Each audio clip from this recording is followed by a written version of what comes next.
Hi, welcome back to the Seller Finance Center. Today we're going to talk about how to properly insure a seller financed home.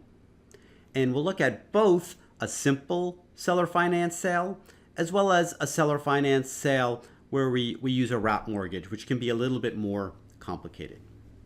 So let's start with what's different with insuring a home sold with seller financing. And we'll look at it through two lenses. First, we'll look at an example of where the sale is of a free and clear home, so there's no bank mortgage.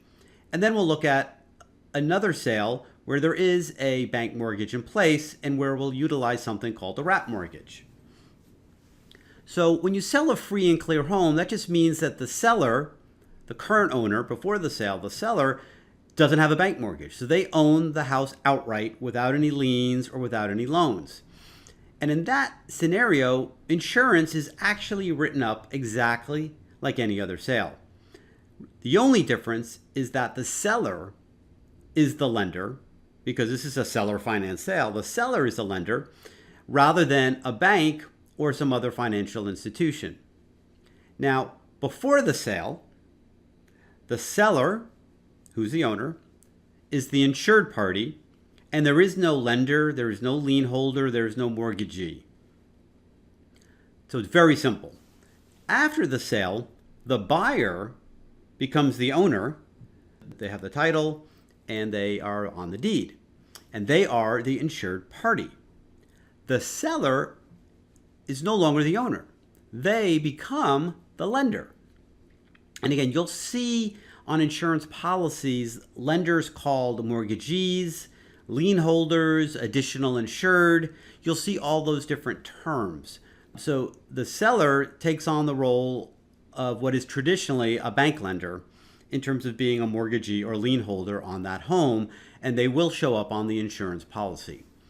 But in aggregate, the insurance is written exactly like most insurance for homes are written anywhere, which is the owner is the insured and the bank is a mortgagee or lien holder. And that's exactly how you'll write it up in a seller finance sale where the only loan is from the seller.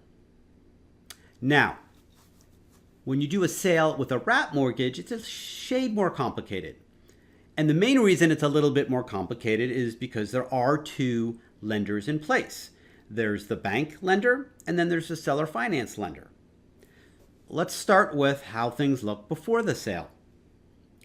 The seller, again, is the insured party because before the sale, they are the owner. But there is a mortgagee or lien holder in this scenario, and that's the bank lender. Okay, so two parties, the owner, who's the insured party, and the bank lender, who's the mortgagee. Now, after the sale, again, the buyer is now on the deed. They have the title, and they will become the owner, and therefore they will be the insured party. But now, and this is where it's a little different, there are two lenders, right? There's two lenders that are mortgagees or lien holders. There's the bank lender, who's been there from the beginning and is in what's called the first lien position. And now there's a seller finance note between the seller and the buyer that's also a mortgage or a loan on the house, and they have the second lien position. Okay, so this is what's different, is the fact that there's actually two mortgagees or lien holders. So here's another view that may be a bit easier for some of you that are a bit more visual. So before the sale, when there's no bank, the only people on the insurance policy are the insured, who is the seller or owner, Jennifer. Okay, and you see at the bottom, just to make it clear, the seller who becomes the lender after the sale is Jennifer. The buyer who becomes the borrower after the sale is Anthony. And the bank lender is USA Bank. Okay, so back to the top, you can see the insured is the seller. Okay, and then after the sale, the insured becomes Anthony, because again, now Anthony owns the house now, not Jennifer. But now Jennifer becomes the mortgagee because she is the seller finance lender. So again, very straightforward when there's no bank mortgage involved. Now, when there is a bank loan involved and it stays in place after the sale is where it gets, as you can see, a little more complicated. So we start with Jennifer, who's the seller, as the insured, just as we did above. But now there's a mortgagee who's a lender, and that's USA Bank. When you flip over to after the sale, when you do it with a wrap, so a wrap again just means that there's effectively two mortgages. The seller finance note wraps around the original note. And there's much more on this on the Seller Finance Center website if you're not familiar with wraps. The insured will be Anthony, because he's the new owner. Jennifer stays on as an additional insured because she has a note on that house, and so she also needs to be effectively an additional insured. I mean, Anthony's the primary, but she remains on the insurance as an additional insured. And then both Jennifer and the primary lender will be on the insurance because they're also lenders or lien holders. And that's often called a mortgagee. Hopefully this view can complement the previous view. And then one other way to go look at this to help make sure you fully understand this is here are two actual insurance policies that are on one of the homes that we've sold with owner financing.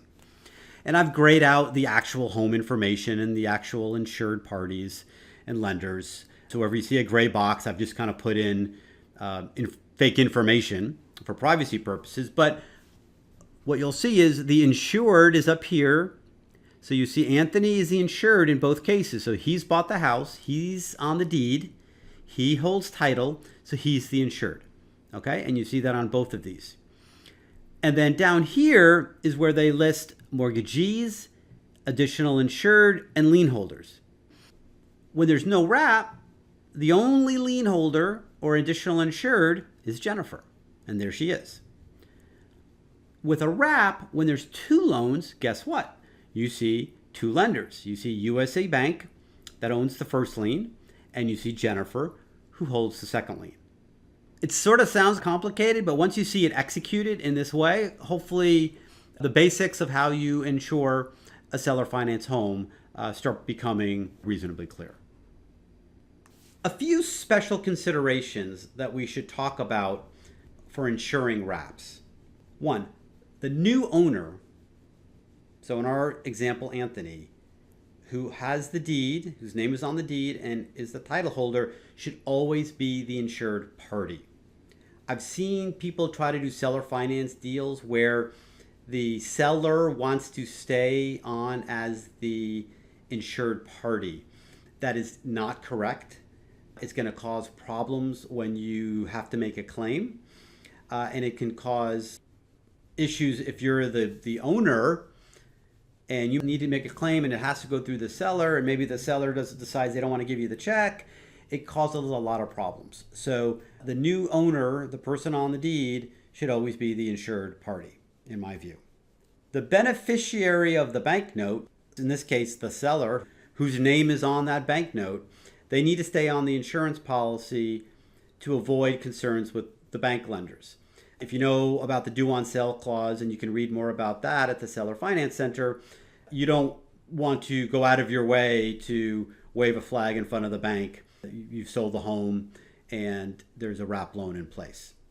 Banks largely will leave you alone if you leave them alone. As long as they see the person who got the mortgage on the insurance policy, you're largely going to be okay. Third, the seller financed note holder, so in this case it's Jennifer, the seller, needs to ensure that they are aware of claims and payouts. So just without even talking about a wrap, if you go to a regular insurance policy for a home where you have a insured who's the owner and a mortgagee who's the bank, if you make a claim on your insurance, usually the bank will know about it. They will be alerted by the insurance company.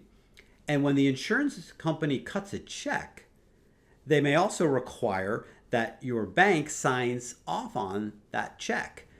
because the bank may want to go see that you're actually spending that insurance money on the repairs to the house. What a bank doesn't want to have happen is you have a fire at your house.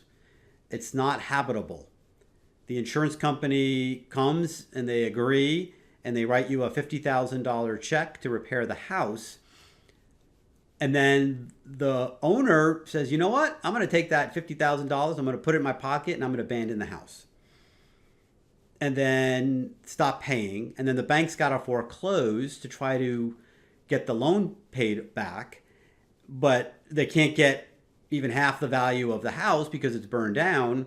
Banks don't do rehabs. Banks just, they want to get rid of real estate as quick as it shows up in a foreclosure for them. So a bank will not want that money to be spent without them knowing that it's actually being spent to fix the house. And insurance companies honor that. So the reason I say all that is to go back to bullet 3. The seller finance note holder also wants that same visibility.